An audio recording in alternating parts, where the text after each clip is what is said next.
نحمده ونصلي على رسوله الكريم اما بعد فاعوذ بالله من الشيطان الرجيم بسم الله الرحمن الرحيم رب اشرح لي صدري ويسر لي امري واحلل عقدة من لساني يفقهوا قولي۔ ہر انسان اپنے لیے چاہتا ہے کہ اسے اس زندگی میں پروٹیکشن ملے، وہ ہر طرح کی تکلیفوں، بیماریوں، پریشانیوں، مشکلات، غم، خوف سے محفوظ رہے، لیکن ہم دیکھتے ہیں کہ اس خواہش کے باوجود دنیا میں انسان کو مختلف طرح کی مشکلات کا سامنا کرنا پڑتا ہے۔ اس کی ایک وجہ تو یہ ہے کہ انسان کو اس دنیا میں امتحان کے لیے بھیجا گیا، اور جب تک انسان کسی امتحان سے نہیں گزرتا تو یہ نہیں پتا چلتا کہ وہ کس درجے کا انسان ہے، اور آخرت میں اس کی زندگی ختم ہونے کے بعد اس کا مقام اور درجہ اور مرتبہ کیا ہونا چاہیے، کہاں ہونا چاہیے۔ یہ اسی وقت ڈٹرمن ہوگا جب یہ پتا چلے گا کہ وہ مختلف سچویشنز میں کرتا کیا ہے، دکھ، تکلیف، پریشانی کے موقع پر اس کا رویہ کیا ہے، اس کی زبان سے کیا نکلتا ہے، وہ سوچتا کیا ہے، وہ کس طرح بہیو کرتا ہے۔ اگر انسان دکھ اور تکلیف کے موقع پر وہ رویہ اختیار کرے جو اللہ تعالیٰ کو پسند ہے تو گویا انسان کامیاب ہو گیا، لیکن اگر انسان ایسا طریقہ اختیار کرتا ہے جو اللہ تعالیٰ کو ناراض کر دیتا ہے تو یہیں سے اس کی ناکامی کا آغاز ہو جاتا ہے۔ جب تک زندہ ہے توبہ کا موقع موجود ہے، لیکن جب زندگی ختم ہو جائے گی تو پھر توبہ کا موقع بھی نہیں رہے گا۔ اس لیے ہر انسان کو غیر معمولی حالات میں، یعنی ایسی سچویشن میں جو اچانک پیش آئیں، جو مرضی کے خلاف ہوں، جو پسند کے خلاف ہوں، ان میں خاص طور پر اپنا جائزہ لیتے رہنا چاہیے کہ وہ کیا کر رہا ہے، اور اس کے ساتھ ساتھ یہ بھی کوشش کرتے رہنا چاہیے کہ ایسے کام کریں کہ ہم بڑی بڑی تکلیفوں اور پریشانیوں سے بچ سکیں اور اللہ سبحانہ وتعالیٰ کی حفاظت میں رہیں۔ وہ کیا چیز ہے، وہ کون سا طریقہ ہے کہ جس سے ہمیں اللہ تعالیٰ کی عافیت اور حفاظت نصیب ہو سکتی ہے۔ اور حفاظت اس معنی میں نہیں صرف کہ کوئی تکلیف آئے نہ، اس معنی میں بھی کہ اگر تکلیف آ جائے تو ہمارا ایمان سلامت رہے، ہمارا اخلاق سلامت رہے، ہمارا انجام بہتر رہے۔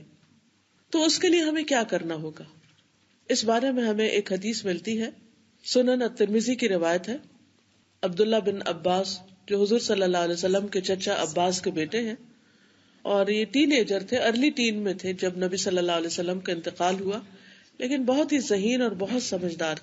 نبی صلی اللہ علیہ وسلم نے ان کو جو کچھ سکھایا انہوں نے اس کو بہت محفوظ رکھا، یاد رکھا، اور پھر ساری زندگی علم کی خدمت کرتے رہے۔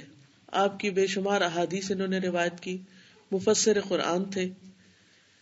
تو یہ اپنے بارے میں ایک بات نبی صلی اللہ علیہ وسلم کی مناسبت سے روایت کرتے ہیں۔ وہ کہتے ہیں کہ ایک دن میں نبی صلی اللہ علیہ وسلم کے پیچھے سواری پر بیٹھا ہوا تھا، ہم اکٹھے سفر میں جا رہے تھے، تو آپ نے فرمایا، یا غلام، اے بچے، انی اعلمک کلمات، میں تمہیں چند باتیں سکھاؤں گا، چند کلمات، چند لفظ۔ وہ کیا ہے؟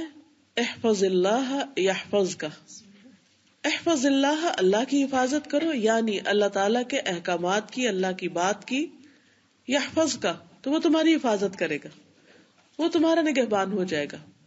احفظ اللہ، اللہ کی حفاظت کرو، یعنی اللہ کی حدود کی حفاظت کرو، تجدہ تجاہک، تم اسے اپنے سامنے پاؤ گے۔ اذا سألت فاسأل اللہ، جب تم سوال کرو تو اللہ سے سوال کرو، جب مانگو تو اللہ سے مانگو۔ وَإِذَا اسْتَعَنْتَ، اور جب مدد چاہو، فَاسْتَعِنْ بِاللَّهِ، تو اللہ سے مدد مانگو۔ یہ تھے وہ چند کلمات جو نبی صلی اللہ علیہ وسلم نے حضرت عبداللہ بن عباس کو سکھائے، اور ان کے ذریعے ہمیں ایک بہت بڑا خزانہ عطا کیا۔ وہ خزانہ کیا ہے؟ وہ خزانہ ایسا ہے جس کی ہمیں ہر دم ضرورت رہتی ہے کہ ہم اللہ سبحانہ وتعالیٰ کی حفظ و امان میں، نہ صرف یہ کہ ہم خود بلکہ ہم اپنے بچوں کے لیے بھی چاہتے ہیں۔ گھر سے نکلتے ہیں یا تعلیم حاصل کرنے کے لیے کسی دوسرے ملک میں جاتے ہیں، یا شادی بیاہ ہم ان کا کرتے ہیں، یا کسی بھی ایسے موقع پر جب وہ ہماری نگاہوں سے تھوڑی دیر یا زیادہ دیر کے لیے اوجھل ہو رہے ہوں تو ہم ان کو اللہ کی حفظ و امان میں دیتے ہیں کہ اللہ تمہارا نگہبان ہو۔ یہیں سے ہمارے ہاں وہ مشہور لفظ نکلا ہے، اللہ حافظ، کہ اللہ سبحانہ وتعالیٰ تمہاری حفاظت کرے۔ حضرت یعقوب علیہ السلام نے بھی اپنے بچوں کو جب مصر روانہ کیا تھا تو یہی کہا تھا فاللہ خیر حافظا، کہ اللہ سبحانہ وتعالیٰ ہی بہترین حفاظت کرنے والا ہے، اور اصل حفاظت ہے ہی اللہ تعالیٰ کی حفاظت۔ تو دوبارہ دہرائی دیتی ہوں کہ نبی صلی اللہ علیہ وسلم نے ان کو کیا فرمایا، اے لڑکے میں تمہیں چند کلمات کی تعلیم دیتا ہوں، اور وہ یہ ہیں کہ اللہ کی حدود کی حفاظت کرو، اللہ تعالیٰ تمہاری حفاظت کرے گا۔ حدود اللہ کی پاسداری کرو تو اس کو ہر مشکل میں اپنے سامنے پاؤ گے۔ جب تم سوال کرو تو اللہ تعالیٰ سے سوال کرو، جب تم مدد طلب کرو تو صرف اللہ تعالیٰ سے مدد طلب کرو، کیونکہ اصل میں وہی کام آنے والا ہے، وہی مدد کے لائق ہے، اور وہی اس پر قادر ہے کہ وہ تمہاری مدد کرے۔ اب دیکھیے کہ دنیا میں رہتے ہوئے انسان اپنی دنیاوی مفادات کی حفاظت کس کس طرح کرتا ہے۔ مثلاً بہت سے لوگ انشورنس کراتے ہیں، گاڑیوں کی انشورنس کراتے ہیں، لائف انشورنس کراتے ہیں، ہیلتھ انشورنس لیتے ہیں، اور بہت سے اس طرح کے کام کرتے ہیں۔ کیوں کرتے ہیں؟ تاکہ وہ خوف سے آزاد ہو جائیں، اگر ان کو کوئی نقصان پہنچے تو وہ اس سے محفوظ ہو جائیں، اور ان کو مشکل وقت میں کسی تکلیف کا یا ایسی پریشانی کا سامنا نہ کرنا پڑے کہ جس میں وہ بے یار و مددگار رہ جائے، کیونکہ یہ انسان کی ایک کمزوری ہے۔ انسان کو کمزور پیدا کیا گیا ہے کہ وہ اپنے آپ کو کمزور محسوس کرتا ہے، اور اسی وجہ سے اس کو خوف، فکر اور اندیشے لاحق رہتے ہیں۔ اللہ تعالیٰ فرماتے خلق الانسان ضعیفا، انسان کمزور پیدا کیا گیا ہے، وہ ہے کمزور۔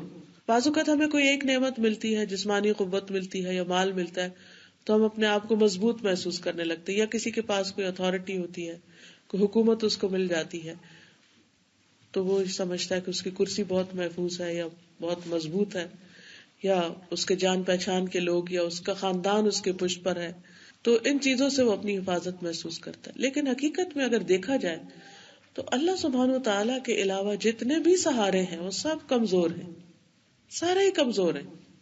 ایٹ ٹائمز انسان سب کچھ ہوتے ہوئے بھی بالکل تنہا رہ جاتا ہے، کوئی بھی اس کے کام نہیں آ سکتا۔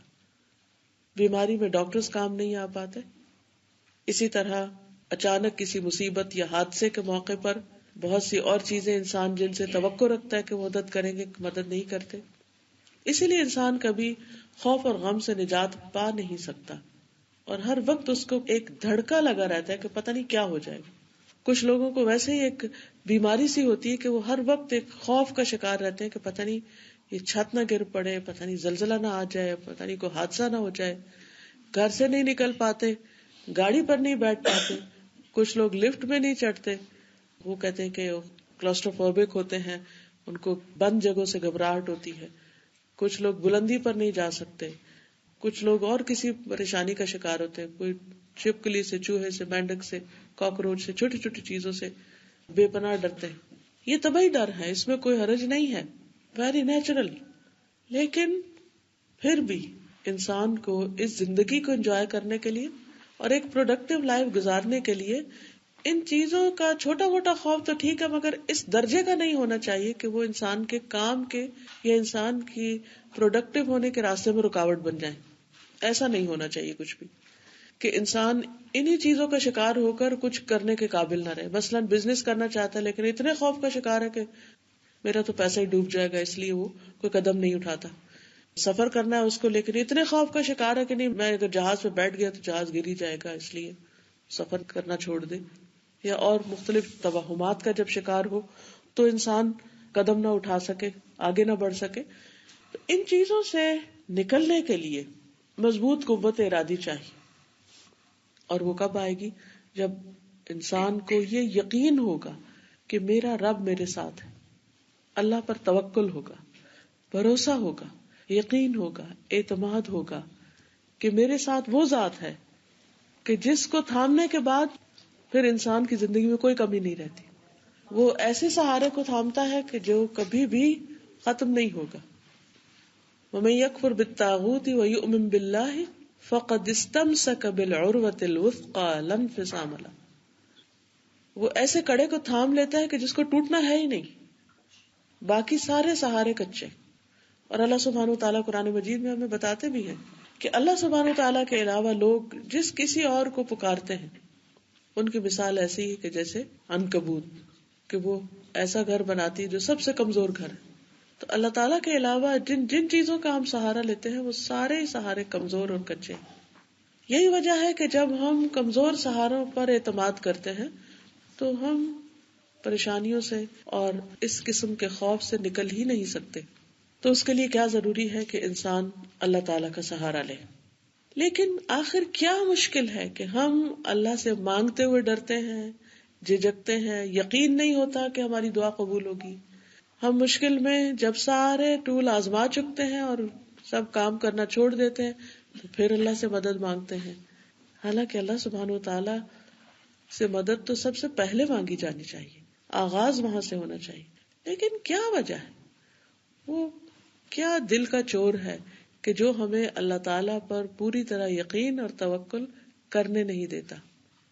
تو اس کی بنیادی وجہ اپنے ہی گناہ ہے، اپنے ہی قصور ہے، ایمان کی کمزوری ہے، اللہ سبحانہ تعالیٰ کی معرفت کا نہ ہونا ہے، اس کی پہچان نہیں ہے، اور گناہوں کا ایسا بوجھ ہے، ایسا وزر ہے دل پر کہ جس کی وجہ سے انسان اللہ تعالیٰ کی طرف قدم اٹھانا بھی چاہتا ہے تو اٹھا نہیں پاتا. اور پھر سب سے بڑھ کر یہ کہ شیطان اس کو آگے نہیں جانے دیتا، وہ اس کے دل میں وسوسے ڈالتا ہے، وہ خوف پیدا کرتا ہے اور بار بار اس کے دل میں یہ بات ڈالتا ہے تمہاری دعا نہیں قبول ہونی، مانگ لو ویسے ہونا کچھ نہیں. تو جب اس کے اندر کا یقین ہی نہیں ہوتا، وہ پہلے سے ہی ایک بد اعتمادی کا شکار ہے، اس کے اپنے اندر ہی کنوکشن نہیں، تو پھر اس کی دعا کہاں سے سنی جائے گی، کیسے قبولیت کا درجہ پائے گی؟ تو بہت ضروری ہے کہ ہم اپنے اس خوف کو نکالیں. اور اس خوف کو نکالنے کے لیے کیا ضروری ہے کہ انسان نمبر 1 احفظ اللہ، اللہ کی حدود کی حفاظت کرے. حد الوسع، جن جن چیزوں کا اللہ سبحانہ و تعالیٰ نے ہمیں حکم دیا ہے، جو ہمارے لیے باؤنڈریز رکھی ہیں کہ بس یہاں تک تم جا سکتے، اس سے آگے نہیں جا سکتے، بس ان باؤنڈریز پر رک جائیں، ان کو کراس نہیں کریں، اللہ تعالیٰ کو ناراض نہیں کریں. لیکن ہم سب انسان کمزور ہیں، بعض اوقات ہمیں باؤنڈری نظر ہی نہیں آتی. عام طور پر گرنے کی وجہ کیا ہوتی، ہمیں آگے کی وہ پتہ ہی نہیں چلتا کہ سٹیپ اوپر ہے یا سٹیپ نیچے، تو ہم اچانک پاؤں رکھتے ہیں ایسی جگہ پر کہ جہاں نہیں رکھنا چاہیے، تو ٹھوکر لگ جاتی ہے اور گر پڑتے ہیں. بہت سے لوگ جو فریکچر کر لیتے ہیں اس کی کیا وجہ ہوتی ہے، وہ جان کے پھسلے ہوتے ہیں یا جان بوجھ کے انہوں نے کہیں ٹھوکر ماری ہوتی؟ نہیں، وہ ہو جاتا ہے، بائی چانس ہو جاتا ہے. اسی طرح ہم سب سے دن رات غلطیاں ہو جاتی، ہمیں پتا ہوتا ہے یہ ہماری لمٹ ہے، لیکن ہم اس سے آگے نکل جاتے، چاہے ہماری بولنے کی بات ہو، گفتگو میں بھی ہم، اسی طرح باقی چیزوں میں بھی. تو ہم انسان ہیں، ہم کمزور ہیں، ہم سے غلطیاں ہوں گی، پرشور ہوں گی. تو اس بات کو مان لینا کہ میں خطا کا پتلا ہوں، یہ اللہ تعالیٰ کو پسند ہے. یعنی پہلے تو ہم حفاظت کریں، احتیاط برتیں، نیت رکھیں، ارادہ رکھیں کہ ہم اللہ تعالیٰ کی اطاعت اور مرضی کے مطابق زندگی بسر کریں گے. لیکن اگر اس کے باوجود نہ ہو سکے، جو کہ نہیں ہو سکے گا، تو پھر دن رات اپنی غلطیوں کا اعتراف کر کے توبہ کرتے رہیں. ہاں، توبہ کرتے وقت مایوسی سے بچے، نا امید نہیں ہو، کیونکہ اللہ تعالیٰ کا وعدہ ہے کہ ان اللہ یغفر الذنوب جميعا، کہ اللہ سبحانہ و تعالیٰ سارے گناہ معاف کر سکتا ہے، اس کے لیے کچھ بھی مشکل نہیں. اور جب کبھی شیطان یہ وسوسہ ڈالے کہ تمہاری معافی نہیں ہوگی، تو فوراً وہ واقعہ یاد کیا کرے جس میں 99 قتل کرنے والے کو معاف کر دیا گیا تھا. تو انسان یہی کہے کہ یا رب، تو وہی رب ہے جس نے اس کو معاف کیا تھا، تو مجھے بھی معاف کر دے. میرے قصور بہت زیادہ ہے، میری غلطیاں بہت ہیں، اور میں اس کو مانتا ہوں، میں اعتراف کرتا ہوں، میں کمزور انسان ہوں، میں چاہنے کے باوجود بھی تیری اطاعت کا حق ادا نہیں کرتا، کر نہیں سکتا، اور چاہنے کے باوجود بھی غلطی سے بچ نہیں سکتا. تو ہمیشہ امید سے رہیں، ہوپ فل رہیں کہ میں ایسے رب کو جانتا ہوں جو بخشنے والا ہے، جو مہربان ہے. تو اس لیے احفظ اللہ یحفظ کا، تم اللہ کی حدود کی حفاظت کرو، تم ان حدود کو پہچانو، جانو کہ میری لمٹس کیا ہے، ایک بندہ ہونے کی حیثیت سے مجھے کیا کرنا چاہیے، کیا نہیں کرنا چاہیے، پھر ان کی پابندی کرنے کی کوشش کرو. اور اگر پھسل جاؤ تو فوراً اٹھ کھڑے ہو، فوراً ہی توبہ کی طرف آ جاؤ، فوراً ہی رجوع کر لو. تو فائدہ کیا ہوگا یحفظ کا، وہ تیری حفاظت کرتا رہے گا، تیرے دین کی، ایمان کی، زندگی کی، صحت کی، مال و دولت کی، بچوں کی، ہر اس چیز کی جس کے ضائع ہونے کا تمہیں خوف ہے، وہ حفاظت کرے گا. اور جو اللہ کی حفاظت میں ہو اس کو کوئی نقصان نہیں دے سکتا. اور پھر آپ دیکھیے کہ قرآن مجید میں اللہ تعالیٰ کا وعدہ ہے، هذا ما توعدون لكل اواب حفیظ من خشی الرحمن بالغیب وجاء بقلب منیب. یہ ہے جس کا تم سے وعدہ کیا جاتا تھا ہر اس شخص کے لیے جو بہت رجوع کرنے والا، خوب حفاظت کرنے والا ہو، جو رحمان سے بن دیکھے ڈرتا ہو اور رجوع کرنے والا دل لے کر آیا ہو. تو آخرت میں اچھے گھر کی گارنٹی اور ضمانت کس کے لیے ہے؟ جس کے اندر یہ صفات ہیں. کون سی؟ اواب اور حفیظ ہونے کی. اواب کیا ہے؟ بار بار پلٹنا، گر گئے اٹھ کھڑے ہوں، پھسل گئے سنبھل جائے، غلطی ہو گئی پھر لوٹ آئے، معافی مانگ لے. تو اواب وہ ہوتا ہے جو بہت کثرت کے ساتھ بہت زیادہ اللہ تعالی کی طرف رجوع کرنے والا، بہت زیادہ پلٹنے والا. اور حفیظ وہ جو خوب حفاظت کرنے والا. اور اس حفاظت میں سبھی چیزوں کی حفاظت آتی ہے، اپنے دین ایمان کی حفاظت، اپنے وعدوں کی حفاظت، اپنی شرمگاہوں کی حفاظت، اپنی زبان کی حفاظت. کتنی چیزوں کی حفاظت کا ہمیں حکم دیا گیا، ان تمام چیزوں کی حفاظت کرنے والا. تو جو ان چیزوں کی حفاظت کرے گا اللہ سبحانہ وتعالیٰ اس کے مفادات کی حفاظت کرے گا. پھر ایسے شخص کے لیے کوئی خوف اور غم کا مقام نہیں ہوگا. مثلاً جن چیزوں کی حفاظت کا حکم دیا گیا ان میں سے ایک نماز ہے. سورۃ المعارج 35 میں اللہ تعالیٰ فرماتے ہیں والذین هم بشہاداتہم قائمون والذین هم علی صلاتہم یحافظون. اور وہ جو اپنی گواہیوں پر قائم رہنے والے ہیں اور وہ جو اپنی نماز کی حفاظت کرتے ہیں. تو اگر ہم چاہتے ہیں کہ ہمارے مفادات کی حفاظت ہو تو ہمیں نماز کی حفاظت کرنا ہے. آپ میں سے کوئی بتائے گا کہ نماز کی حفاظت کا کیا مطلب ہے؟ صحیح وقت کے ساتھ ادا کرنا، اور خشوع و خضوع کے ساتھ، اور آرام سے پڑھنا. اور کوئی؟ کیونکہ اللہ تعالیٰ نے گارنٹی دی ہے نا کہ جو اس کی حفاظت کرے گا اللہ تعالیٰ اس کی حفاظت کرے گا. یعنی اگر ہم نماز کی حفاظت کریں گے اللہ تعالیٰ ہماری حفاظت کرے گا، ہمیں کوئی نقصان نہیں ہوگا. ٹھیک ہے. اگر چھوٹ جائے تو فوراً قضا کر لیں. کئی لوگ کہتے ہیں تو رہ گئی شاپنگ کریں. جی، مین جو آپ کا توجہ کا جو مرکز ہے وہ نماز ہونی چاہیے، باقی کاموں کی نسبت Yes. آپ مین اس پہ توجہ کریں. بالکل اسی طرح اس کا میں ایک مثال سے سمجھاؤں گی آپ کو. کیا آپ اپنے نیو بورن بیبی کی حفاظت کرتے ہیں؟ بچہ چھوٹا جب پیدا ہوتا ہے وہ اپنے آپ کو خود نہیں سنبھال سکتا، تو ہم کیسے کرتے ہیں؟ کتنی دیر کے لیے کرتے ہیں؟ 24 آورس ہر وقت کر رہے ہوتے ہیں کہ ہے میرا بچہ، ہے میرا بچہ، ہے میرا بچہ. بلی بولے تو ہم سوچتے ہیں کہ شاید بچہ رو پڑا ہے.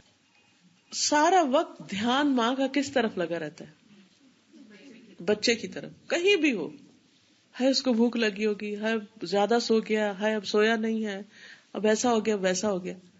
اب آپ دیکھیے کہ نماز کی حفاظت اس بچے سے بھی زیادہ، جیسے انہوں نے کہا نا سارا وقت دھیان کس میں رہے؟ نماز میں. دھیان کا مطلب کیا ہے؟ مثلاً آپ سو رہے ہیں تو صبح کے وقت غافل ہو کے نہیں سو جانا کہ اچھا جب آنکھ کھلے گی تو پڑھ لیں گے. نہیں، رات سونے سے پہلے ہی نہیں، مجھے لیٹ نہیں سونا کیونکہ صبح اٹھنا مشکل ہوگا. یہ حفاظت میں آ گیا. ظہر کا وقت ہے، کہیں جا رہے ہیں آپ تو آپ کیلکولیٹ کریں گے. جیسے ہوتا ہے نا بچہ کتنے دیر سوئے گا، کب دودھ دینا ہے اس کو، کب اٹھ جائے گا، کب نہلانا ہے، کب کھلانا ہے، کیا کرنا ہے. کسی جگہ پر جانا آپ کو، بس بازار جانا ہے یا کسی سے ملنے کے لیے جانا ہے، تو آپ کیلکولیٹ کریں گے کہ نماز میں اتنا ٹائم ہے اور وہاں جانے میں اتنا وقت لگے گا، اور پھر وہاں سچویشن ایسی ہوگی، وہاں نماز پڑھنے کی کوئی جگہ نہیں ہوگی اور یہ مشکلات ہو سکتی ہیں. تو اوکے، مجھے آدھا گھنٹہ نماز میں رہ گیا تو اپنا ٹائم آدھا گھنٹہ آگے کر دینا چاہیے، نماز پڑھ کے نکل جانا چاہیے. مثلا یہ ہے حفاظت. تو یہ اوقات کی حفاظت ہوگی. اسی طرح نماز کے لیے جو آداب ہیں طہارت کے اور خشوع و خضوع اور باقی تمام چیزیں، ان کی بھی حفاظت. کہ جب وضو کریں تو اس وقت حفاظت کیا ہوگی؟ چیک کریں گے کہ کونیاں اچھی طرح دھل گئی، ایڑیاں خشک تو نہیں ہے، انگلیوں کے بیچ میں بھی پانی چلا گیا. اور سب سے بڑی بات یہ کہ صحیح طور پر مسح کرنا آتا ہے. باقی کیسے وضو کرتے ہیں کیسے نہیں کرتے، یہ ساری باتیں اچھی طرح مجھے معلوم ہیں، اور پھر وضو میں کیا چیزیں خلل ڈالتی ہیں اور کیا نہیں ڈالتی، ان چیزوں کا کیا مجھے معلوم ہے. تو یہ ساری چیزیں جو ایک نماز کو پرفیکٹ کرتی ہیں، ان چیزوں کا لحاظ رکھنا نماز کی حفاظت کرنے میں. اب آپ دیکھیے نبی صلی اللہ علیہ وسلم نے فرمایا من حافظ علیہا کان لہ عند اللہ عہد ان یدخلہ الجنہ. مسند احمد کی روایت میں آتا ہے جس شخص نے نماز کی حفاظت کی، اس کا دھیان رکھا، اللہ تعالیٰ کا اس کے ساتھ وعدہ ہے کہ وہ اس کو جنت میں داخل کرے گا. اب یہ حفاظت ہوگی نا، ہماری انشورنس مل گئی نا کہ وہ گھر ملنے کی گارنٹی ہے. جب کل وہاں جاؤ گے اللہ تعالیٰ کے بنائے ہوئے گھر کے علاوہ کوئی گھر نہیں ہوگا تو وہ تمہارے لیے تیار ہوگا، تمہارے لیے بغیر کیز کے ہی گھر کھول دیا جائے گا. کیونکہ جنت کی ڈسکرپشن میں آتا ہے نا مفتحت لہم الابواب، کہ جن کے دروازے پہلے سے کھول کے رکھے ہوئے ہوں گے کہ دروازہ کھولنے کی بھی زحمت نہ ہو. لیکن اس کے برعکس جو لوگ نماز کی حفاظت نہیں کرتے، نماز سے غفلت برتتے ہیں، ان کے بارے میں کیا فرمایا گیا؟ قرآن مجید کی آیت یاد ہے آپ کو؟ ارأیت الذی یکذب بالدین فذلک الذی یدع الیتیم ولا یحض علی طعام المسکین فویل للمصلین الذین هم عن صلاتهم ساہون. حافظون کا اپوزٹ کیا؟ ساہون. یہ حفاظت کرنے والے ہیں اور وہ غفلت برتنے والے ہیں. ہر چیز کی فکر ہے، نماز ہی کی فکر نہیں. آپ نے بھی دیکھا ہوگا کہ دو طرح کے لوگ ہوتے ہیں جن سے آپ کا واسطہ پڑتا ہے. ایک وہ ہوتے ہیں کہ جو اپنے سارے اسکیجول نماز کے آس پاس سیٹ کرتے ہیں، شادی ہو، پارٹی ہو، پکنک ہو، سفر ہو، کچھ بھی ہو، اللہ یہ کہ کوئی مجبوری ہو تو پھر وہ تو اللہ تعالیٰ نے سفر میں رخصت دی ہے، جمع کی بھی دی ہے اور کم بھی کر دی ہے. لیکن باقی اوقات میں وہ اپنے ہر چیز کو اس کے مطابق سیٹ کرتے ہیں کہ پہلے نماز اور باقی چیزیں بعد میں. یہ حافظون کی کیٹیگری. اور ساہون کی کیٹیگری کیا ہے کہ جب وہ مل بیٹھ کے پلان کر رہے ہوتے ہیں، پروگرام بنا رہے ہوتے ہیں، تو اس میں ہر چیز کا ذکر آتا ہے لیکن نماز کا ذکر نہیں آتا کہ وہ کہاں پڑھی جائے گی اور کب پڑھی جائے گی اور کیسے پڑھی جائے گی. اس کی فکر نہیں ہوتی، اس کا ہم و غم نہیں ہوتا. تو جو شخص نماز کو ضائع کر دے، اور اس کے ضائع کرنے میں سب سے پہلے تو اس کے وقت کو ضائع کرنا ہے، اور اس کے بعد صحیح طرح رکوع سجدہ نہ کرنا، یہ بھی اس کو ضائع کرنا ہے. کیونکہ آپ پڑھ رہے ہیں لیکن آپ ٹھیک سے نہیں پڑھ رہے تو وہ کام کی نہیں ہے، تو اس کا بھی فائدہ نہیں ہوگا. حدیث میں آتا ہے من حافظ علیہن کن لہ نورا و برہانا و نجاتا یوم القیامہ. جس شخص نے نمازوں کی حفاظت کی وہ اس کے لیے قیامت کے دن نور، دلیل یعنی اس کے ایماندار ہونے کی دلیل، حجت، اور اس کی نجات کا ذریعہ بن جائیں گی. یعنی اس کے ایمان کی پہچان ہوگی کہ ہاں یہ مومن تھا، تو obviously اس کی حفاظت ہو جائے گی. اس کے لیے نور ہوگی، یعنی منافقین کے لیے اندھیرا ہوگا لیکن اس کے لیے نور ہوگا، روشنی ہوگی. اس کے لیے ایک حجت ہوگی، اس کے پاس ایک لائسنس ہوگا اور اس کے لیے کسی قسم کی کوئی رکاوٹ نہیں ہوگی. لیکن اگر وہ نہیں حفاظت کرتا تو قیامت کے دن نماز تو کہیں غائب ہوگی، نہ نور ہے، نہ دلیل ہے، نہ نجات ہے. وہ چیز پاس ہی نہیں جس سے حفاظت ہو. یعنی سیفٹی کے لیے، سیف گارڈ کے لیے جو چیزیں اس کو چاہیے تھی وہ تو ہے ہی نہیں اس کے پاس. اب کوئی بھی آگے بڑھ کے اس کی مدد نہیں کر سکتا. اسی طرح وضو جو نماز کے لیے کی حیثیت رکھتا ہے، اس کے بارے میں بھی آتا ہے. نبی صلی اللہ علیہ وسلم نے فرمایا لا يحافظ على الوضوء الا مؤمن. وضو کی حفاظت تو صرف مومن ہی کرتا ہے. وضو کی حفاظت میں کیا چیز آتی ہے؟ آپ میں سے کوئی بتائے گا؟ وضو کی حفاظت تمام ارکان پوری طرح سے، جو فرائض ہیں، جو سنتیں ہیں. ٹھیک ہے، ایک تو وضو صحیح طور پہ کرنا کہ کوئی چیز خشک نہ رہے، بغیر بسم اللہ کے نہ ہو. بہت سے لوگ یہ غلطی کرتے ہیں کہ بسم اللہ ہی نہیں پڑھتے، حالانکہ حدیث میں آتا ہے کہ بسم اللہ کے بغیر وضو نہیں ہوتا. اور جی اس بات کا دھیان رکھنا کہ وضو ہے کہ نہیں. وضو کی حفاظت میں کیا ہے کہ انسان کے دھیان میں یہ بات رہے کہ میں باوضو ہوں یا نہیں ہوں. یعنی لاپرواہی نہ برتے کہ اچھا وضو ہے یا نہیں کا ہوگا ہی نہ، چلو پڑھ لیتے ہیں نماز، تو ایسا نہ کرے. تو وضو کی حفاظت یعنی اس کو یاد رکھنا. تو عبادات میں خاص طور پر نماز کی حفاظت، وضو کی حفاظت کا حکم دیا گیا. پھر اسی طرح زندگی میں کچھ اور چیزوں کی حفاظت کا حکم بھی دیا گیا. مثلا قرآن مجید میں آتا ہے وَاحْفَظُوا أَيْمَانَكُمْ اپنی قسموں کی حفاظت کرو. قسم کی حفاظت. تو اس کے بارے میں کوئی بتائے گا کہ قسم کی حفاظت کیسے ہوتی؟ کیونکہ بات یہ ہو رہی ہے نا کہ جو اللہ کے حدود کی حفاظت کرے گا، جن چیزوں کی حفاظت کا اللہ نے حکم دیا ہے، اگر کوئی شخص ان کی حفاظت کرے گا تو اللہ سبحانہ و تعالیٰ اس شخص کی حفاظت کرے گا. دنیا میں بھی اس کو مشکلات سے بچائے گا اور آخرت میں بھی. قسم کی حفاظت. چھوٹا سا بھی کچھ ہے کہ ہاں میں یہ کروں گی تو یہ نہیں کہ کرو، پکا اس کا ارادہ ہو اور کرنا ہے پھر اس کو. جی، یعنی ایسا نہیں کہ قسم کھائی اور بھلا دی. اگر قسم کھا کے کسی سے وعدہ کیا ہے تو پھر اس کو نبھانا بھی ہے. مثلا بعض لوگ قسم کھا لیتے کہ تم مجھے بتاؤ یہ بات، میں کسی کو نہیں بتاتی، قسم کھاتی ہوں نہیں بتاتی، اور اس کے بعد بھول گئے قسم کو کہ کھائی تھی کہ نہیں کھائی تھی. قسم کھانی کم چاہیے نا. جی بالکل. تو اول تو کھانی ہی نہیں چاہیے، لیکن بعض اوقات اگر مجبوری میں کہیں کھانی پڑی گئی تو پھر اس کو تو لکھ کر ہی رکھا جائے، کہ ریکارڈ رکھا جائے کہ یہ بات تو کہیں کرنی ہی نہیں، اور بات بات پر قسم کھانی ہی نہیں چاہیے. پھر اسی طرح یہ ہے کہ یہ تو باہمی انسانی معاملات کے بارے میں جو حفاظت ہے، جیسے اوفو بالعقود، اپنے عہد پورے کرو، وعدے پورے کرو، قسموں کی حفاظت کرو. اسی طرح انسانی اعضاء کی حفاظت، یعنی اپنے جسم کے اعضاء کی حفاظت، اس میں بھی کئی چیزیں آتی. مثال کے طور پر سر کی حفاظت، پیٹ کی حفاظت. اس کے بارے میں حدیث میں آتا ہے، نبی صلی اللہ علیہ وسلم نے فرمایا کہ اللہ تعالیٰ سے اس طرح حیا کرو جیسے حیا کرنے کا حق ہے. صحیح معنوں میں حیا کرو، یعنی اللہ سے بھی شرماؤ. اللہ تعالیٰ سے ہماری کوئی چیز چھپی ہوئی نہیں ہے. تو لوگوں نے کہا کہ ہم تو اللہ سے بہت شرماتے ہیں، ہمیں تو حیا ہے. آپ نے فرمایا نہیں، اللہ تعالیٰ سے حیا کرنے کا حق یہ ہے کہ تم سر اور اس میں شامل چیزوں کی حفاظت کرو، اور پیٹ اور اس کے آس پاس کی چیزوں کی حفاظت کرو. سر میں کیا شامل ہے؟ سر کے اندر کیا ہے؟ دماغ. اور دماغ میں کیا ہوتے ہیں؟ سوچیں اور خیالات. ہماری سوچیں اور خیالات کسی انسان کو نہیں پتا ہوتے، یا صرف ہمیں پتا ہوتے ہیں اور ہمارے رب کو پتا ہوتے ہیں. تو انسان خیالات کی حفاظت کرے، خصوصاً دوسروں کے بارے میں بدگمانی کرنا، دوسروں کے لیے برا سوچنا. شیطان بار بار وسوسے ڈالتا ہے، لیکن انسان کا کام یہ کہ ان کو جھٹکے اور اپنا معاملہ اپنے رب کے ساتھ رکھے کہ میرا رب جانتا ہے. اسی طرح نیت، کسی کو نہیں پتا کہ ہم آج یہاں کیوں بیٹھے، کس نیت سے آئے، ہمارے رب کو پتا ہے. تو جو سر میں اس کی حفاظت کہ شیطان اچک نہ لے.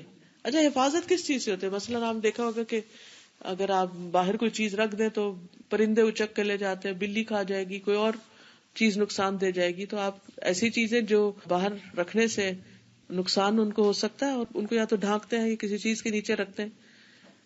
تو اب آپ امیجن کریں جیسے ایک بچہ ہے، اس کے ہاتھ میں روٹی کا ٹکڑا ہے، اتنے میں ایک چیل آ رہی ہے اور وہ اچک کے لے جانا چاہتی ہے، تو ماں کیا کرے گی؟ بچے کو اٹھا لے گی. یا مرغی کے بچے آپ نے دیکھے ہوں گے کہ وہ چکس کو کس طرح اپنے ساتھ ساتھ رکھتی، جو ہی دیکھتی خطرہ تو اپنے پروں کے نیچے کر لیتی. یہ ہوتا ہے حفاظت کر. اب آپ دیکھیے کہ ہم بڑی اچھی نیت کے ساتھ نماز شروع کرتے ہیں اور شیطان کو چیل سمجھے، وہ چیل آ رہی ہے اور وہ آ کے کیا کر رہی چیل کہ خیالات کو ادھر ادھر کر دے گی. اور اتنے میں کوئی شخص کمرے میں داخل ہوگا تو ایک دم دھیان ادھر کر دے گی. تو یہ کیا ہوا؟ وہ حفاظت نہیں ہوئی نا، نیت بدل گئی، نیت خراب ہو گئی، نیت میں کچھ اور آ گیا. تو سر میں جو کچھ ہے اس کی حفاظت، یعنی اپنی سوچوں کی، اپنی خیالات کی حفاظت. اور خیالات ہر طرح کے ہوتے ہیں، انسانوں کے بارے میں بھی، اللہ سبحانہ وتعالیٰ کے بارے میں بھی، اور انسان کے کچھ ماضی کے جو کچھ حالات واقعات گزر چکے ہوتے ہیں ان کے بارے میں، کچھ آنے والی چیزوں کے بارے میں. انسان کا دماغ ہر وقت چلتا رہتا ہے. پھر پیٹ اور جو کچھ اس میں ہے اس کی حفاظت. اب پیٹ میں سینہ بھی آ جاتے، نہیں سارا حصہ اس کے آس پاس کا، اس میں دل ہے ہمارا. تو اس کے اندر جو خواہشات ہیں، تمنائیں ہیں، آرزویں ہیں، ان چیزوں کی بھی حفاظت کہ انسان حرام چیزوں کی خواہش نہ کرے. اور اگر کسی حرام چیز کا خیال بار بار آ رہا ہے تو اس کو کنڈم کرے، اسے ختم کرنے کی کوشش کرے، نہ کہ اس کو انجوائے کرے. قرآن مجید میں اللہ تعالیٰ فرماتے ہیں وَاعْلَمُوا أَنَّ اللَّهَ يَعْلَمُ مَا فِي أَنفُسِكُمْ فَاحْذَرُوا، جان لو کہ بے شک اللہ تعالیٰ جانتا ہے جو تمہارے دلوں میں ہے، پس اس سے ڈرو. اللہ سے ڈرو، وہ دلوں کے خیالات تک کو جانتا ہے. سورۃ قاف میں بھی اللہ تعالیٰ فرماتے ہیں وَنَعْلَمُ مَا تُوَسْوِسُ بِهِ نَفْسُهُ، ہم جانتے ہیں جو اس کا نفس اس کے اندر دل میں وسوسے ڈالتا ہے. تو وسوسہ آتا ہے اور آئے گا. بعض لوگوں کو تو زیادہ ہی وسوسے پریشان کرتے ہیں، بیماری بھی بن جاتے ہیں. تو ایسی صورت میں ایاک نستعین کتاب میں ہم نے کچھ دعائیں جمع کی ہیں کہ وسوسوں سے نجات کے لیے اگر ریگولر پڑھیں گے تو انشاءاللہ اللہ تعالیٰ اپنی حفاظت میں رکھے گا، کیونکہ اللہ تعالیٰ ہی ہے جو ایسی چیزوں سے جو ہمارے بس میں نہیں ان سے ہمیں بچائے اور محفوظ رکھے، لیکن وہ اسی صورت میں جب ہم بھی ایفرٹ لگائیں. پھر اسی طرح اگر دل کی حفاظت کرنی ہے تو ہمیں اپنے کان اور آنکھ کی حفاظت کرنی ہوگی. کانوں سے ایسی باتیں نہ سنیں کہ جس سے ہمارا دل کسی انسان کے بارے میں بدظن ہو، بدگمان ہو، جب تک خود براہ راست معاملہ نہ کر لے. آنکھوں سے ایسی چیزیں نہ دیکھیں جو بے حیائی کی ہوں، فحش ہوں، تاکہ اس سے پھر انسان کے خیالات نہ بھٹکیں. اسی طرح کہیں پر بھی ہو باہر گھر سے، جیسے مرد ہو یا خواتین ہو، اپنی نگاہوں کی حفاظت، اپنے اعمال کی خود حفاظت کہ انسان کس سے بات کر رہا ہے، کیا بات کر رہا ہے، کہاں بات کر رہا ہے. کیونکہ ایک حدیث بہت ہی سکیری ہے کہ قیامت کے دن کچھ لوگ تہامہ کے پہاڑوں برابر نیکیاں لے کر آئیں گے. بہت زیادہ قرآن پڑھنے والے اور بہت بظاہر نیک لوگ، لمبے لمبے قیام کرنے والے اور روزے رکھنے والے، جن کو لوگ بہت ہی نیک، متقی، پرہیزگار شمار کرتے ہوں. یہ حدیث کو مفہوم بتا رہی. لیکن ان کی وہ ساری نیکیاں قیامت کے دن صاف ہو جائیں گی، کچھ بھی ان کے ہاتھ میں نہیں ہوگا، کیونکہ وہ چھپ کے لوگوں سے الگ ہو کے تنہائی میں ایسے کام کرتے تھے جن کو اللہ نے حرام قرار دیا تھا. تو نیکی صرف وہ نہیں ہے کہ جو صرف ظاہری ہے کہ ہم ظاہر میں لوگوں کے سامنے بہت شریف اور بھلے مانس بنے ہوئے ہوں، بہت نیک، متقی، پرہیزگار ہوں، اور جب لوگ ہمیں دیکھتے نہ ہوں، الگ ہوں، تو پھر ایسے کام کریں کہ جو اللہ تعالیٰ دیکھ رہا ہو، یعنی اللہ سے نہ ڈرے. بیسیکلی اس میں کانسیپٹ کیا ہے کہ وہ لوگ جو لوگوں کے سامنے تو نیک ہیں، لوگوں کی نظروں میں تو نیک ہیں، لیکن اللہ کی نظر میں نیک نہیں ہے. لوگوں سے ڈرتے ہیں، اللہ سے نہیں ڈرتے. لوگوں سے حیا کر کے پھر بھی غلط کام نہیں کرتے، لیکن اللہ سے کوئی حیا نہیں اور غلط کام کیے چلے جاتے ہیں. تو ایسے لوگوں کی نیکیاں نہیں رہیں گی، قیامت کے دن سب صفائی ہو جائے گی، کیونکہ انہوں نے اللہ تعالیٰ کی قدر نہیں پہچانی. اللہ کا خوف نہیں تھا ان کے اندر، لوگوں کا خوف تھا. تو اس چیز کا بھی جائزہ لینا، اس چیز کی بھی حفاظت کرنی.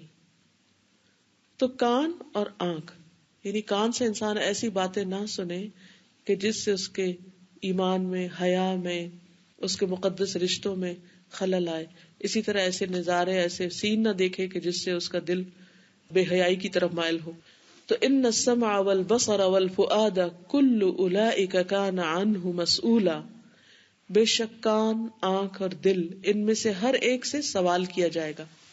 ہر ایک سے الگ الگ پوچھا جائے گا، کیا سنتے تھے، کیا دیکھتے تھے، ٹیلی فون پہ کیا باتیں کرتے تھے، اور تنہائی میں چھپ کے لوگوں سے کیا باتیں کرتے تھے، کسی کی غیبت ہو یا کسی کے بارے میں کوئی غلط منصوبہ بندی یا کسی کو نقصان پہنچانے کے منصوبے یا کسی بھی قسم کی غلط باتیں. اور پھر پیٹ کی حفاظت میں پیٹ کو حرام کھانے سے بچانا. اور اسی طرح نبی صلی اللہ علیہ وسلم نے فرمایا، جس شخص نے اپنے جبڑوں کے درمیان کی چیز یعنی زبان کی حفاظت کی اور اپنے ٹانگوں کے درمیان کی چیز یعنی شرمگاہ کی حفاظت کی، وہ جنت میں جائے گا. تو اس کے لیے بھی گارنٹی ہو گئی کہ اگر تم ان اعضاء کی حفاظت کرو گے تو تمہارے لیے جنت کا وعدہ ہے. پھر اسی طرح اللہ تعالیٰ نے واضح طور پر مومن مردوں سے کہا، وَقُلْ لِلْمُؤْمِنِينَ يَغُضُّوا مِنْ أَبْصَارِهِمْ وَيَحْفَظُوا فُرُوجَهُمْ، آپ مومن مردوں سے کہہ دیجئے کہ اپنی نگاہوں کی حفاظت کریں اور اپنی شرمگاہوں کی حفاظت کریں. اپنی نگاہیں نیچی رکھیں، شرمگاہوں کی حفاظت کریں. اور وَالْحَافِظِينَ فُرُوجَهُمْ وَالْحَافِظَاتِ، صرف مردوں کے لیے نہیں، عورتوں کے لیے بھی حکم ہے کہ وہ اپنی شرمگاہوں کی حفاظت کرتے ہیں، مرد ہوں یا عورتیں ہوں. وَالذَّاكِرِينَ اللَّهَ كَثِيرًا وَالذَّاكِرَاتِ، کثرت سے اللہ کا ذکر کرنے والے مرد اور عورتیں. اعد اللہ لہم مغفرۃ واجرا عظیما، اللہ نے ان کے لیے مغفرت اور بہت بڑے اجر کا وعدہ کر رکھا ہے.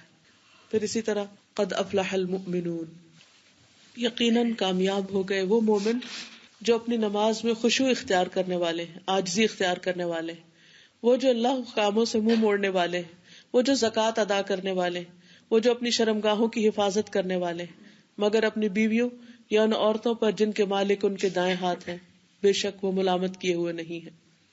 تو اس سے پتہ یہ چلتا ہے کہ جو شخص اپنے جسمانی اعضاء کی حفاظت کرے گا اللہ تعالیٰ اس کی عزت و عصمت کی حفاظت کرے گا، اس کے ایمان کی حفاظت فرمائے گا اور اس کے آخری انجام کی حفاظت فرمائے گا. پھر اسی طرح اس حدیث کا ایک اور معنی یہ ہے کہ اللہ تعالیٰ نے جن چیزوں کو پورا کرنے کا حکم دیا ہے ان کو پورا کیا جائے. مثلا اللہ تعالیٰ فرماتے ہیں اوفو بعہدی اوفی بعہدکم، تم میرے سے کیا ہوا وعدہ پورا کرو تو میں تم سے اپنا کیا ہوا وعدہ پورا کروں گا. پھر فاذکرونی اذکرکم، تم مجھے یاد رکھو میں تمہیں یاد رکھوں. یعنی اگر ہم یہ چاہتے ہیں کہ اللہ تعالیٰ ہمیں یاد رکھے اور ہم پر اپنے فضل فرمایا عنایت کریں تو پھر ہمیں بھی اللہ کا ذکر کثرت سے کرنا چاہیے. ہم چاہتے ہیں اللہ تعالیٰ ہماری مدد فرمائے ان تنصروا اللہ ینصرکم، اگر تم اللہ کی مدد کرو گے تو اللہ تعالیٰ تمہاری مدد کرے گا. اللہ کی مدد کا مطلب کیا ہے؟ اللہ کے دین کی مدد. اللہ تعالیٰ مدد کرنے والا کسی کی مدد کی اس کو تو ضرورت نہیں ہے. اب یہ حفاظت کس کس طریقے سے ہوتی ہے؟ ایک تو جیسے میں نے عرض کیا کہ انسان کی جان مال وغیرہ کی، ایک یہ کہ اللہ تعالیٰ نے مختلف فرشتے بھی مقرر کر رکھے ہیں حفاظت کے لیے. مثلا آنکھ کی حفاظت کے لیے فرشتے ہیں، ہمارے آگے پیچھے جسم کی مختلف چیزوں کی حفاظت کے لیے فرشتے ہیں. قرآن مجید میں آتا لہو معقبات من بین یدیہ ومن خلفہ یحفظونہ من امر اللہ، اس کے آگے اور اس کے پیچھے، انسان کے آگے اور پیچھے یکے بعد دیگرے کئی پہرہ دار ہیں جو اللہ کے حکم سے اس کی حفاظت کرتے ہیں. یعنی اللہ تعالیٰ نے ہمیں ایسے ہی نہیں چھوڑ رکھا. رات کو جب ہم سو رہے ہوتے ہیں تو ہم تو بالکل بے خبر ہوتے ہیں، ہمیں تو نہیں پتا ہوتا کیا ہو رہا ہے آس پاس. کمرے میں بازو کا چھپکلی بھی ہوتی ہے، کہیں کاکروچ بھی ہوتا ہے، کہیں کچھ اور چیزیں بھی ہوتی ہیں، بازو کا مچھر آ جاتے ہیں، ہمیں تو نہیں پتا ہوتا یہ کون سا مچھر ہے، ڈینگی والا یا کوئی اور ہے. تو ان سب چیزوں سے کون بچاتا ہے ہمیں؟ اللہ تعالیٰ ہی محفوظ رکھتے ہیں. حضرت علی کہتے ہیں بلا شبہ ہر آدمی کے ساتھ 2 فرشتے ہوتے ہیں جو ہر اس چیز یعنی آفت وغیرہ سے اس کی حفاظت کرتے ہیں جو اس کے مقدر میں نہیں ہوتی، اور جب تقدیر آڑے آتی ہے تو اس بندے اور تقدیر کو آمنے سامنے چھوڑ کر خود الگ ہو جاتے ہیں، ورنہ وہ ہر وقت اس کے ساتھ حفاظت کے لیے رہتے ہیں. مجاہد کہتے ہیں کہ ہر شخص کے ساتھ ایک فرشتہ ہوتا ہے جو اس کی نیند اور بیداری کی ہر 2 حالتوں میں جنوں، انسانوں، کیڑے مکوڑوں سے اس کی حفاظت کرتا ہے. بس جو چیز بھی اس کے قریب آتی ہے وہ فرشتہ اس کو مخاطب کر کے کہتا ہے دور ہو جاؤ، یعنی فرشتہ اس سے ہٹاتا رہتا ہے سوائے اس چیز کے جس پر اللہ کا حکم ہوتا ہے تو وہ اس کو لاحق ہو جاتی. یعنی اللہ تعالیٰ جس جگہ انسان کو ٹیسٹ میں ڈالنا چاہے بس وہاں اس کو ٹیسٹ کر لیتا ہے، باقی جگہوں پر نہیں. ابن عمر سے مروی ہے نبی صلی اللہ علیہ وسلم صبح اور شام ان کلمات کو پڑھنا نہیں چھوڑتے تھے. اللہم انی اسألک العفو والعافیۃ فی دینی و دنیای و اہلی و مالی، اللہم استر عوراتی و آمن روعاتی، اللہم احفظنی من بین یدی ومن خلفی وعن یمینی وعن شمالی ومن فوقی واعوذ بعظمتک ان اغتال من تحتی. اے اللہ میں تجھ سے دنیا اور آخرت میں عافیت کا سوال کرتا ہوں. یا اللہ میں تجھ سے اپنے دین، دنیا، گھر والوں اور مال میں معافی اور درگزر کا سوال کرتا ہوں کہ ان پر کوئی عذاب نازل نہ ہو. اے اللہ میرے عیب ڈھانپ دے، یعنی میری غلطیوں کو چھپا دے. مجھے خوف سے محفوظ رکھ اور میرے سامنے اور پیچھے، دائیں اور بائیں اور میرے اوپر سے میری حفاظت فرما. اور میں تیری عظمت کے ساتھ پناہ مانگتا ہوں اس بات سے کہ میں نیچے سے ہلاک کیا جاؤں. ظاہر زمین ایک آگ کا گولا ہے جس پر ہم بیٹھے ہوئے، کسی وقت بھی پھٹ جائے تو سب کے سب اندر چلے جائیں. یہ اللہ کی رحمت ہے جو انسان کو ہر وقت محفوظ رکھتی ہے ان ساری آفتوں سے. پھر اسی طرح یہ بھی یاد رہے کہ جو انسان بچپن اور جوانی میں اپنے اعضاء کو اللہ کی نافرمانی سے بچاتا ہے تو بڑھاپے میں اللہ سبحانہ وتعالیٰ اس کے ان اعضاء کو سلامت رکھتے ہیں. ایک واقعہ بیان کیا جاتا ہے کہ ایک عالم دین تھے جن کی عمر تقریباً 100 سال ہو گئی، لیکن وہ ابھی تک ہوش و حواس میں تھے، یعنی ان کو حافظہ، ان کی باقی چیزیں جو تھی وہ محفوظ تھی. تو انہوں نے ایک چھلانگ سی لگائی تو لوگوں نے کہا کہ آپ اس عمر میں بھی چھلانگ لگا سکتے ہیں. تو انہوں نے کہا ہاں، جب ہم جوان تھے تو ہم نے اپنے جسم کو اللہ کی نافرمانی سے بچایا تو اللہ سبحانہ و تعالیٰ نے اس کے بدلے میں ہمیں آج بھی اس جسم سے کام لینے کی صلاحیت بخشی. پھر اسی طرح آپ دیکھیے کہ انسان کے مال جان کی حفاظت اس کے مرنے کے بعد بھی ہوتی ہے اگر وہ دنیا میں نیکی کے کام کرتا ہے. سورۃ کہف آپ سب پڑھتے ہوں گے. اس میں ان 2 یتیم بچوں کا واقعہ آتا ہے کہ جن کی دیوار کو خضر علیہ السلام نے بنایا تھا. حالانکہ اس بستی کے لوگوں نے موسیٰ اور خضر علیہ السلام کو کھانا کھلانے سے انکار کر دیا تھا. تو موسیٰ علیہ السلام بہت حیران ہوئے اور کہا کہ ان لوگوں نے تو کھانا بھی نہیں کھلایا ہمیں اور آپ ان کی گری ہوئی دیوار بنا رہے. تو اس وقت انہوں نے کیا کہا؟ کانا ابوہما صالحا، کہ ان کا باپ نیک آدمی تھا. فاراد ربک ان یبلغا اشدہما ویستخرجا کنزہما، تو تمہارے رب نے کیا چاہا کہ یہ دونوں بچے بلوغت کی عمر کو پہنچے اور خود اپنا خزانہ نکالنے کے قابل ہوں، اور اس دیوار کے نیچے ان کا خزانہ دفن تھا.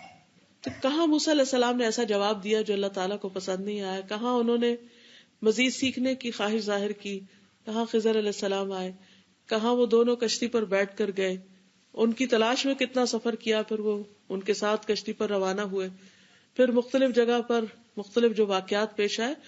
پوری اگر آپ اس ٹائم لائن کو دیکھیں تو کہاں جا کر وہ دیوار جا کے بنا رہے ہیں، قصہ کہاں سے شروع ہوا اور دیوار کہاں جا کے بن رہی ہے، کون حفاظت کر رہا ہے اس دیوار کی اور اس خزانے کی. جس کا وہ خزانہ تھا اور جن کے لیے وہ چھوڑ کے چلا گیا دنیا میں، وہ تو خود فوت ہو چکا، وہ تو کچھ بھی نہیں کر سکتا. حفاظت کون کر رہا ہے؟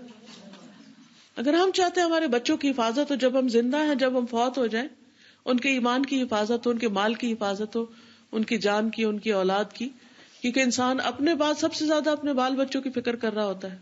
قدرتی بات ہے، ہر ایک کے اندر یہ چیز ہے، اللہ نے رکھی، وہ بھی ان کو پروٹیکٹ کرنے کے لیے ہمارے اندر رکھ دی کہ ہم ان کے مفادات کی حفاظت کریں، اس کے لیے فکر مند ہوں. دنیا کے اسپتالوں میں کتنے ہی بچے بیمار ہوں گے، لیکن ہمیں کبھی خیال آیا کہ ہم ان کے لیے دعا کریں؟ اگر ایک دن ہمارے بچے کے سر میں درد ہو جائے تو ہمارا کیا حال ہوتا ہے؟ ہمارے ساتھ اپنے درد شروع ہو جاتی. تو یہ اللہ نے ہمارے اندر محبت رکھی ہے بچوں کی. تو انسان کیا چاہتا ہے کہ ان بچوں کے دین ایمان کی ہر چیز کی حفاظت رہے. اس کے لیے ایک تو ہم یہ کرتے ہیں کہ دنیا میں ہم مختلف طریقے اختیار کرتے رہتے ہیں کہ ان کو فائنینشلی پروٹیکٹ کریں، ان کو فزیکلی اسٹرانگ بنائیں، ان کو اپنے پاؤں پہ کھڑا کریں. ٹھیک ہے، یہ سب کچھ کرنا چاہیے اپنے طور پر جو انسان کر سکتا ہے، لیکن ہم کب تک ان کی حفاظت کریں گے، خصوصاً اگر بچے چھوٹے اور والدین فوت ہو جائیں. ہاں ایک طریقہ ہے اور وہ یہ کہ آپ اپنی زندگی میں اللہ کو راضی کریں. اللہ تعالیٰ نہ صرف یہ کہ آپ کے مستقبل کی حفاظت کرے گا بلکہ آپ کے بچوں کے بھی مستقبل کی. کہ اس میں ہول سول ریزن بس 2 لفظوں میں بتا دی گئی، کانا ابوہما صالحا، باپ بڑا نیک تھا. تو اللہ نے چاہا کہ بچے جو ہیں وہ سفر نہ کریں. تو اس سے یہ بھی پتہ چلتا ہے کہ والدین کی نیکی اولاد کو کہیں نہ کہیں فائدہ دیتی. پھر اسی طرح نبی صلی اللہ علیہ وسلم کے غلام تھے سفینہ. ایک دفعہ وہ قافلے سے جدا ہو گئے اور آگے دیکھا تو شیر. اب شیر انسان کو دیکھ کے کیا کرتا ہے؟ کھا ہی جاتا ہے. لیکن ہوا یہ کہ شیر نے ان کو کچھ نہیں کیا اور ان کے آگے آگے چلنے لگا، گویا کہ میں آپ کو راستہ بتاتا ہوں. اور جب وہ قافلے کے قریب پہنچ گئے تو شیر نے اپنا راستہ بدل دیا گرج کے، اور سفینہ جو تھے وہ جا کے قافلے سے واپس مل گئے. کیا چیز تھی یہ؟ اللہ کی حدود کی حفاظت. تو اللہ تعالیٰ شیروں کے منہ سے بھی حفاظت کروا دیتا ہے.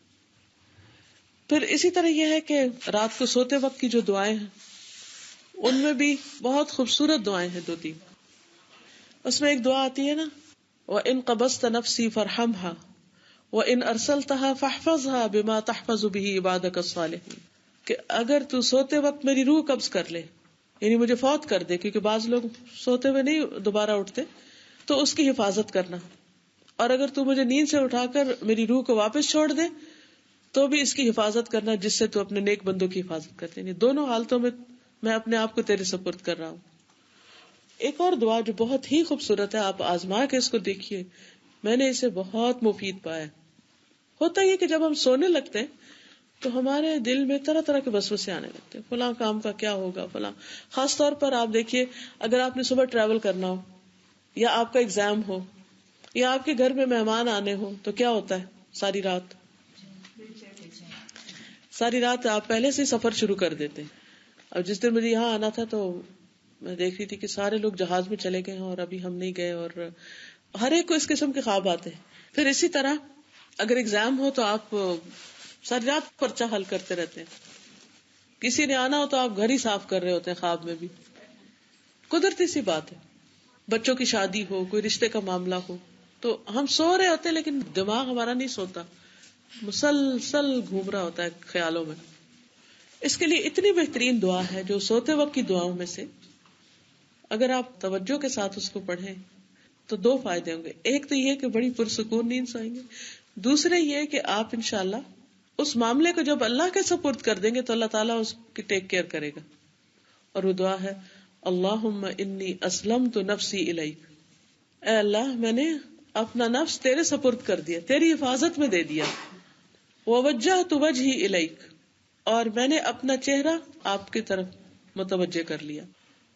وفوضت امری الیک، اور میں نے اپنا معاملہ تیرے سپرد کر دیا. یہ ایگزام ہے یا سفر ہے یا شادی ہے یا کچھ بھی ہے، سب تیرے حوالے، تو بس اس کو ٹھیک کر دے.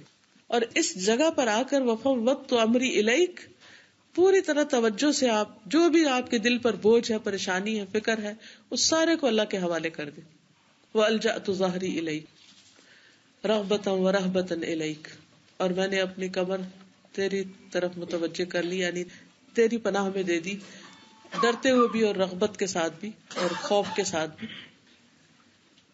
لا ملجا ولا منجا منک الا الیک، تیرے سوا کوئی پناہ کی جگہ نہیں، کوئی ٹھکانہ نہیں مگر تیری ہی طرف.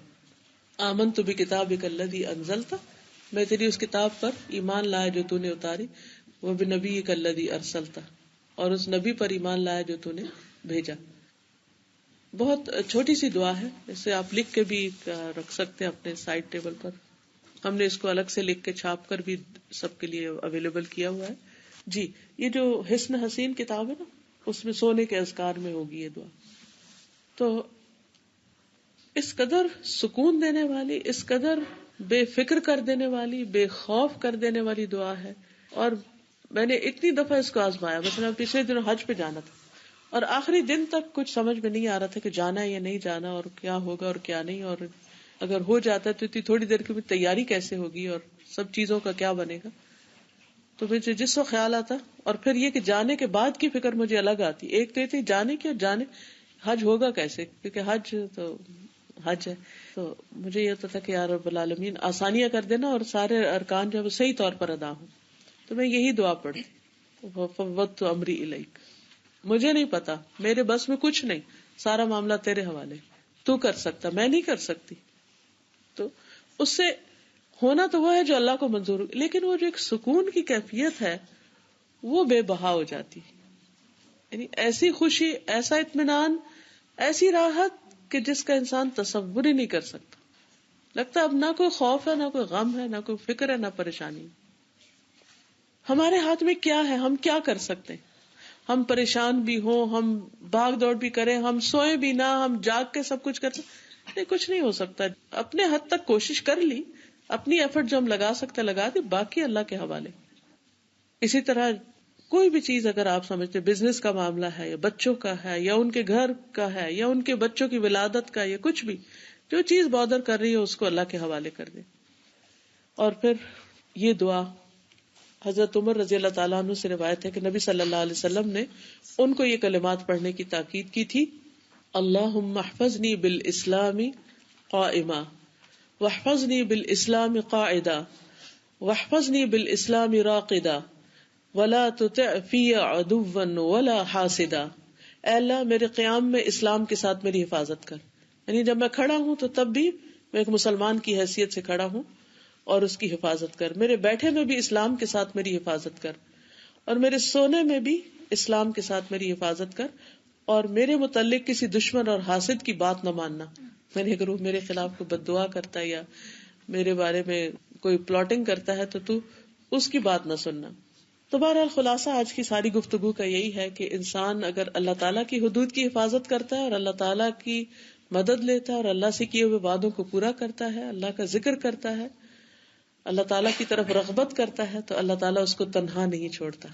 تو اللہ تعالیٰ سے دعا ہے کہ اللہ تعالیٰ آپ سب کے، ہماری دین کی، ایمان کی، مستقبل کی، جان، مال، اولاد، ہر چیز کی حفاظت فرمائے، اور ہمیں اپنے دین کی حفاظت اور اپنے نیک اعمال کی حفاظت کی توفیق عطا فرمائے. وآخر دعوانا ان الحمد للہ رب العالمین.